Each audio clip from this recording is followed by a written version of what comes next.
नमस्कार।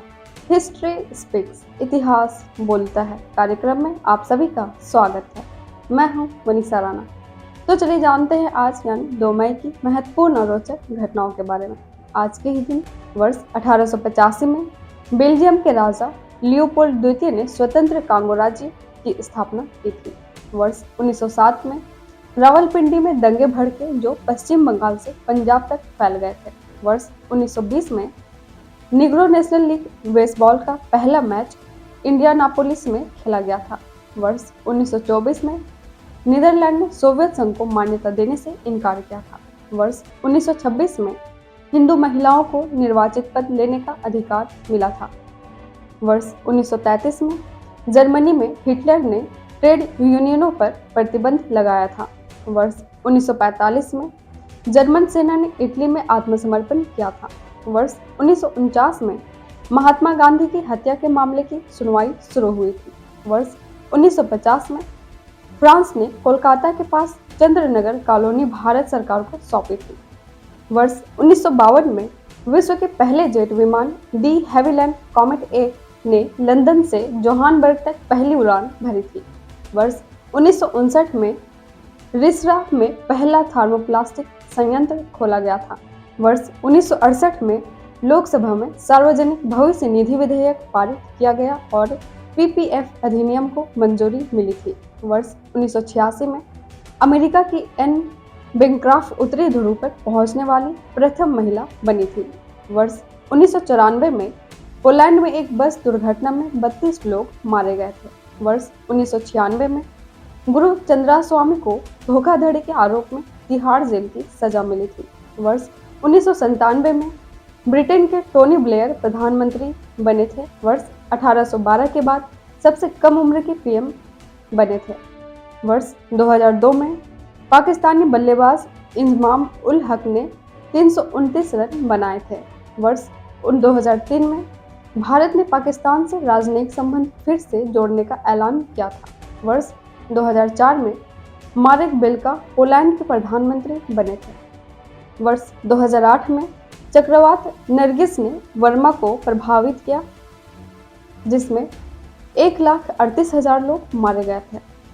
वर्ष 2010 में सेबी ने संस्थागत निवेशकों के लिए भी 100% भुगतान का नियम लागू किया था।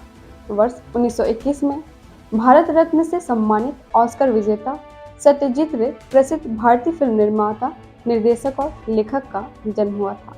वर्ष 1929 में विष्णुकांत शास्त्री भारतीय राजनीतिज्ञ, विद्वान और साहित्यकार का जन्म हुआ था। इसके साथ ही एक नज़र डालते हैं आज के दिन हुए निधन पर और उन प्रसिद्ध व्यक्तियों को याद करते हैं। आज के ही दिन वर्ष 1519 में लियोनार्डो दा विंची महान इतालवी कलाकार, वैज्ञानिक, आविष्कारक और लेखक का निधन हुआ था।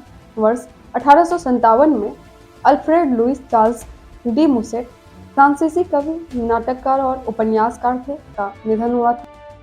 वर्ष 1933 में ब्राजील के प्रसिद्ध मनोचिकित्सक जूलियानो मोरेरा का निधन हुआ था। वर्ष 1975 में प्रसिद्ध भारतीय राजनीतिज्ञ और सरोजिनी नायडू की पुत्री पद्मजा नायडू का निधन हुआ था। वर्ष 1985 में प्रसिद्ध भारतीय पत्रकार और साहित्यकार बनारसी दास चतुर्वेदी का निधन हुआ था। इसके साथ ही चलिए जानते हैं आज क्या है खास। आज है विश्व टूना दिवस। यह दिन टिकाऊ मछली पकड़ने की प्रथाओं और टूना मछली की आबादी के संरक्षण के महत्व को रेखांकित करता है। टूना वैश्विक स्तर पर आर्थिक और पारिस्थितिक दृष्टि से एक अत्यंत महत्वपूर्ण समुद्री संसाधन है। इस दिवस का उद्देश्य टूना मत्स्य पालन से जुड़ी चुनौतियों के प्रति जागरूकता बढ़ाना तथा जिम्मेदार और सतत मछली पकड़ने की विधियों को प्रोत्साहित करना है। इसके साथ ही आज अंतर्राष्ट्रीय अग्निशमन दिवस भी है। यह दिन दुनिया भर के अग्निशमन कर्मियों की बहादुरी, सेवा और बलिदान को सम्मानित करता है। यह उन निस्वार्थ अग्निशमन कर्मियों को समर्पित है जो आगजनी और अन्य आपात स्थितियों में लोगों और समुदायों की रक्षा के लिए अपनी जान जोखिम में डालते हैं। अंतर्राष्ट्रीय अग्निशमन दिवस हमें इन वीरों की अमूल्य सेवा के प्रति आभार व्यक्त करने और उनके समर्थन का अवसर प्रदान करता है। इसके साथ ही हम आपसे मिलते हैं कल 3 मई को 3 मई की महत्वपूर्ण और रोचक घटनाओं के साथ। नमस्कार। Books in Voice is an Indian online audiobook and podcast service operated under the company Agastya Voice and Infotainment Services Private Limited, Avis. Its main objective is to make available the information of Indian history and world culture in the audio form in the field of education and entertainment. Books in Voice is committed to teaching, entertainment and support especially to the handicapped, visually challenged. Its main mission is to make the texts written by great personalities of India and the world easy to access in audio form to the world community.